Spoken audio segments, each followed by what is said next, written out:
So hello friends, welcome back to another new video. तो इस video में guys मैं आपको बताऊंगा कि MBA CET का जो रिजल्ट है वो कब तक लग सकता है एंड क्या एक्सपेक्टेड डेट्स है।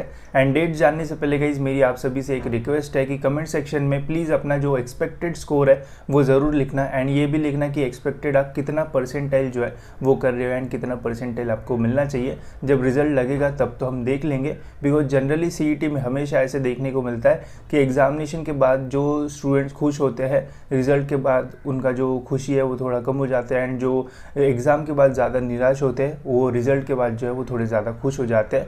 तो ये हमेशा हमें देखने को मिलता है CET के रिज़ल्ट के बाद। तो एक बार पहले से जो है वो अपना वहाँ पे स्कोर एंड जो एक्सपेक्टेड परसेंटाइल है वो लिख दो। जब रिज़ल्ट लगेगा तब हम देखेंगे कि कितना जो डिफरेंस है वो आ रहा है एंड हो सकता है तो आप जो स्लॉट है वो भी जो है वो मेंशन कर सकते हो। तो अब देखते हैं गाइस कि क्या एक्सपेक्टेड डेट्स है रिजल्ट्स की।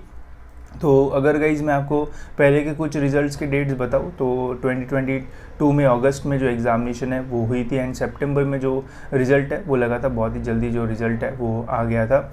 एंड फिर MBA CET 2023 की जो एग्ज़ामिनेशंस है वो हुई थी 24 एंड 25 मार्च को। फिर उसके बाद री एग्ज़ामिनेशन हुई थी 6 मई को एंड फिर उसके बाद गाइस जो रिज़ल्ट है वो जून में लगा था। तो यहाँ पे काफ़ी सारे ब्लंडर्स हुए थे, बट जो आखिरी री एग्ज़ामिनेशन मई में हुई थी उसका जो रिज़ल्ट है वो जून में जो है वो लग गया था। तो ऑलमोस्ट एक मंथ का यहाँ पे जो टाइम है वो लिया था CET ने। अब कभी ये जो है वो 20 डेज़ का टाइम लेते हैं, कभी ये जो है वो ऑलमोस्ट 30-35 डेज़ का जो टाइम है वो लेते हैं। इस बार examination 9, 10th and 11th of March को जो है वो कंडक्ट की थी। तो अगर हम एक्सपेक्ट करते हैं रिज़ल्ट्स को, तो अगर हम जल्दी से जल्दी एक्सपेक्ट करते हैं तो हमें ये जो रिज़ल्ट है वो एंड ऑफ मार्च तक जो है वो देखने को मिल सकता है, मेनली 28-29 ऑफ मार्च। अगर मार्च एंड में रिज़ल्ट नहीं लगता है तो फिर हमें 10th ऑफ अप्रैल तक जो रिज़ल्ट्स है वो ऑफिशियल वेबसाइट पे जो है वो देखने को मिल जाएंगे। ठीक है, तो इतने टाइम में आपके जो रिज़ल्ट्स है वो लगने के मैक्सिमम चांसेस है। अगर जल्दी लगता है, CET सेल की प्रोसेस सारी हो जाती है तो मार्च के एंडिंग में ही रिज़ल्ट आ जाएगा। अगर सारी प्रोसेस नहीं होती है तो फिर अप्रैल 10 के आसपास जो रिज़ल्ट है वो हमें देखने को मिल जाएगा। ठीक है, इसके अलावा रिज़ल्ट कहाँ चेक करना है, तो रिज़ल्ट चेक करने के लिए आपको बस ऑफिशियल वेबसाइट पे ही आना है। यहाँ पे आके गाइज जब आप रजिस्टर्ड कैंडिडेट करोगे तो जैसे हमें एडमिट कार्ड का ऑप्शन देखने को मिलता था, सेम वैसे ही यहाँ पे हमें रिज़ल्ट का जो ऑप्शन है वो देखने को मिलेगा। एंड जब रिज़ल्ट लगेगा तो तब हम ट्राई करेंगे कि लाइव आए एंड डिस्कस करें कि कैसा रिज़ल्ट है एंड क्या कम लगा है या फिर ज़्यादा लगा है, वो सारी चीज़ें। इसके अलावा गाइस जो एडमिशन प्रोसेस है वो भी स्टार्ट होगी, बट अभी जो है वो काफ़ी सारा टाइम जो है वो बचा हुआ है एंड इसमें क्या करना है उसके बारे में भी थोड़ी चीज़ें मैं आपको जो है वो बता देता हूँ। अब देखो, एडमिशन प्रोसेस ऑलमोस्ट तभी स्टार्ट होगी जब स्टूडेंट्स के ग्रेजुएशन की जो एग्जामिनेशंस है वो ऑलमोस्ट जो है वो ख़त्म होने पे आ जाएगी। ठीक है, बिकॉज जब तक स्टूडेंट्स के ग्रेजुएशन का रिजल्ट नहीं लगता है तब तक एडमिशन होने में जो है वो काफ़ी सारे प्रॉब्लम्स आते हैं। बिकॉज लास्ट ईयर की अगर मैं बात करूँ तो कुछ यूनिवर्सिटीज़ के रिजल्ट जो है वो नहीं लगे थे, जिसकी वजह से स्टूडेंट्स का एडमिशन हो गया था। बट एडमिशन होने के बाद कॉलेजेस जहाँ पे एडमिशन हुआ था वो बोल रहे थे कि आपका ग्रेजुएशन का रिजल्ट दिखाइए। अगर रिज़ल्ट आपके पास नहीं रहेगा तो मैक्सिमम कॉलेज बोलेंगे कि 15 डेज़ 30 डेज़ में आपको रिज़ल्ट देना पड़ेगा, नहीं तो आपका एडमिशन कैंसिल होगा। बिकॉज ऐसा भी होता है कि काफ़ी सारे स्टूडेंट्स का जो बैकलॉग है वो लग जाता है फाइनल ईयर में, जिसकी वजह से आप एडमिशन के लिए एलिजिबल ही नहीं रहते हो। तो वो सारी चीज़ें भी रहती है। तो यूनिवर्सिटी के रिजल्ट्स भी जो है वो इंपॉर्टेंट रहेंगे। अगर आप फाइनल ईयर में हो तो आपके रिजल्ट्स एग्जामिनेशन भी मैटर करते हैं। अगर आपका फाइनल ईयर ख़त्म हो चुका है तो फिर कोई टेंशन वाली बात नहीं है। ठीक है, इसके अलावा गाइस जो एडमिशन प्रोसेस है वो बहुत जल्दी जो है वो स्टार्ट नहीं होने वाले। मार्च तो पूरा अभी हमारा ख़त्म होगा, यहाँ पे ज़्यादा अपडेट्स वगैरह जो है वो नहीं आएंगे।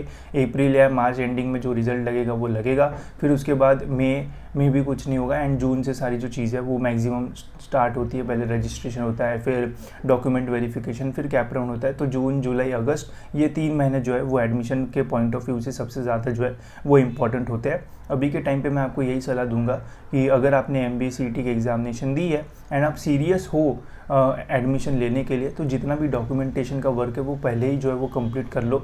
मैं अभी से बोल रहा हूँ, बिकॉज जब जून, जुलाई एंड मई, अगस्त आएगा तो तब 110% ऐसे लोग रहेंगे जिनके पास कास्ट वैलिडिटी नहीं रहेगी या कास्ट सर्टिफिकेट नहीं होगी। तो जो महाराष्ट्र के स्टूडेंट है, अगर आप सीरियस हो तो अपने डॉक्यूमेंट्स बनाने डाल दो। ठीक है, बिकॉज MBA एक प्रोफेशनल कोर्स है जहाँ पे अगर आप कैटेगरी के बेनिफिट्स लेना चाहते हो तो यहाँ पे आपको सभी जो डॉक्यूमेंट्स है वो लगेंगे। अगर आप ओपन कैंडिडेट हो तो आपको ज़्यादा डॉक्यूमेंट जो है वो नहीं लगेंगे। ठीक है, तो इसका ध्यान रखना। इसके अलावा बाकी सारे जो अपडेट्स है वो तो मैं आपको जो है वो टाइम टू टाइम दूंगा, तो उसका ज़्यादा जो है वो टेंशन मत लीजिए। बट एग्जामिनेशन की डेट्स मैंने आपको जो है वो बता दी है एंड एडमिशन भी जून, जुलाई, अगस्त के आसपास ही जो है वो होता है। एंड इसके अलावा सबसे सबसे इम्पॉर्टेंट चीज़ और एक है कि देखो अभी आपने MBA CET एग्जामिनेशन दी है, आपके जो नंबर्स है वो पूरे मार्केट में जो है वो फैले रहेंगे। आपको काफ़ी सारे फ़ोन्स आएंगे, कॉलेजेस के तरफ से काफ़ी सारे फ़ोन्स आएंगे, इंस्टीट्यूट के तरफ से काफ़ी सारे फ़ोन्स आएंगे, PGDM वाले कॉलेज की तरफ से, एंड ऐसे बहुत सारे फ़ोन्स आएंगे आपको। एंड बोला जाएगा आपको कि रिज़ल्ट के पहले ही आप जो है वो एडमिशन अपना कंफर्म कर लीजिए, बिकॉज़ रिज़ल्ट के बाद आपको कोई भी जो कॉलेज है वो नहीं मिलेगा। एंड ऐसे बहुत सारे कॉलेज आएंगे, ठीक है, बोलेंगे कि अभी से कर लो, ये कर लो, वो कर लो, हमारा कॉलेज बहुत अच्छा है, ऐसा वैसा ये सब, ठीक है।